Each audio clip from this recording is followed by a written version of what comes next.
Praise the Lord, hallelujah.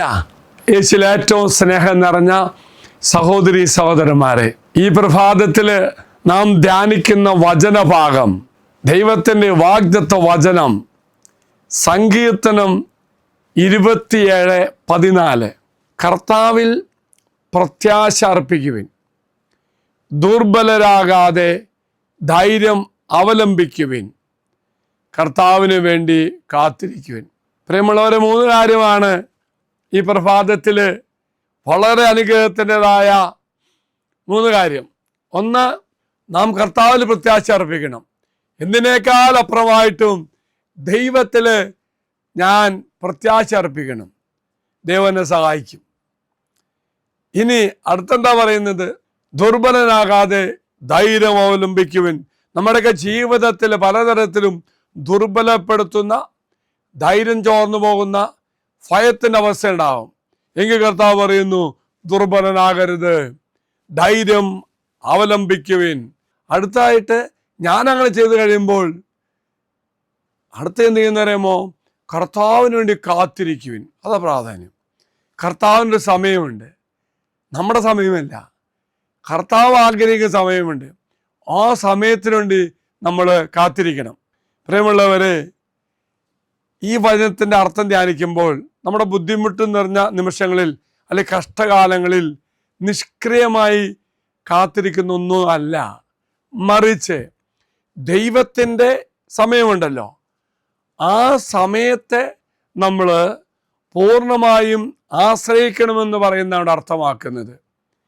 ഇവിടെ ഇങ്ങനെ നമ്മൾ ആശ്രയിച്ച് കാത്തിരിക്കുമ്പോൾ ഇതിന് ഒരു ആന്തരിക ധൈര്യവും പരിശുദ്ധാത്മാവിൻ്റെ ശക്തിയും ദൈവത്തിലുള്ള വിശ്വാസവും ആശ്രയമൊക്കെ ദൈവം ആവശ്യപ്പെടുന്നു. അതിൽ നമുക്കത് വേണം. ദൈവമായ കർത്താവ് നമ്മുടെ ഹൃദയങ്ങളെ ശക്തിപ്പെടുത്തും.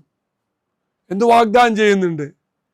ഒപ്പം തന്നെ ഇങ്ങനെ കാത്തിരിക്കണമെങ്കിൽ സജീവമായ വിശ്വാസം നമുക്ക് ആവശ്യം. ശക്തമായ വിശ്വാസം വേണം. ദൈവത്തിൻ്റെ സമയത്ത് ദൈവം എനിക്ക് വേണ്ടി എല്ലാം ചെയ്തു തരുമെന്നുള്ള ഒരു വിശ്വാസമുണ്ട്. പിന്നെ കാത്തിരിപ്പുന്നാകുമ്പോൾ ഒന്നും ചെയ്യാത്തൊന്നല്ല കേട്ടോ, മറിച്ച് ആത്മവിശ്വാസമുള്ള ഒരു പ്രതീക്ഷ ഒപ്പം തന്നെ, അതായത് വലിയൊരു പ്രതീക്ഷ നമുക്ക് ഉണ്ടാവണം, ദൈവം പ്രവർത്തിക്കുമെന്ന്. അപ്പോൾ ദൈവത്തിന് പ്രവർത്തിക്കുവാൻ എന്ത് ചെയ്യണം?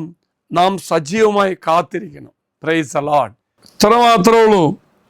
നമ്മുടെ ജീവിതത്തിൽ ഒത്തിരി നിരാശപ്പെടുത്തുന്ന, തകർക്കുന്ന, ഭയപ്പെടുന്ന അവസ്ഥയൊക്കെ ഉണ്ടാവും. അപ്പോൾ നമ്മൾ എന്ത് ചെയ്യണം?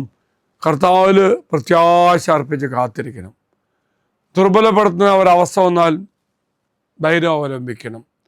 എന്നിട്ട് കർത്താവിനോട് കാത്തിരിക്കണം.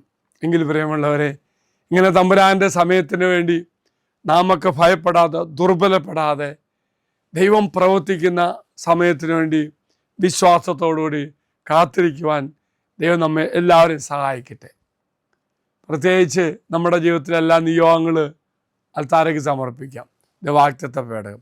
ഈ വാഗ്ദത്ത പേടകത്തിൽ സമർപ്പിച്ച് കഴിയുമ്പോൾ തമ്പുരാൻ്റെ സമയത്തിന് വേണ്ടി കാത്തിരിക്കാനുള്ള വലിയൊരു വിളിയും കൂടി ഉണ്ട് കേട്ടോ. തമ്പുരാൻ്റെ സമയം നമ്മുടെ സമയമല്ല.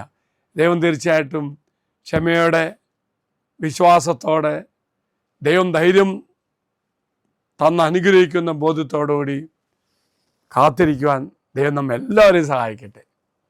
അനുഗ്രഹത്തിൻ്റെ ദിവസമായി മാറട്ടെ. തമ്പുരാൻ്റെ സമയത്തുവേണ്ടി കാത്തിരിക്കാൻ ദൈവം നമ്മെ ശക്തിപ്പെടുത്തട്ടെ. നിയമങ്ങൾ സമർപ്പിച്ചോളൂ വാഗ്ദത്ത പേടകത്തിലേക്ക്.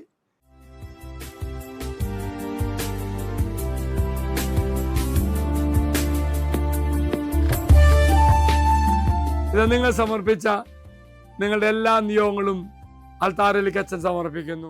തീർച്ചയായിട്ടും കർത്താവ് നമ്മെ അനുഗ്രഹിക്കും. അച്ഛൻ ഈശ്വരാശീർവാദം തരാം.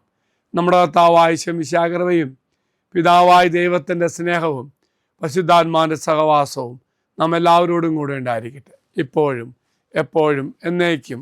ആമേൻ. ഒരു നല്ല ദിവസം ആശംസിക്കുന്നു. എല്ലാവരും കർത്താവ് അനുഗ്രഹിക്കട്ടെ. ഈ ചാനൽ സബ്സ്ക്രൈബ് ചെയ്തും മറ്റുള്ളവർക്ക് ഷെയർ ചെയ്തും നമ്മുടെ കർത്താവിൻ്റെ സുവിശേഷ വേലയിൽ നമുക്കും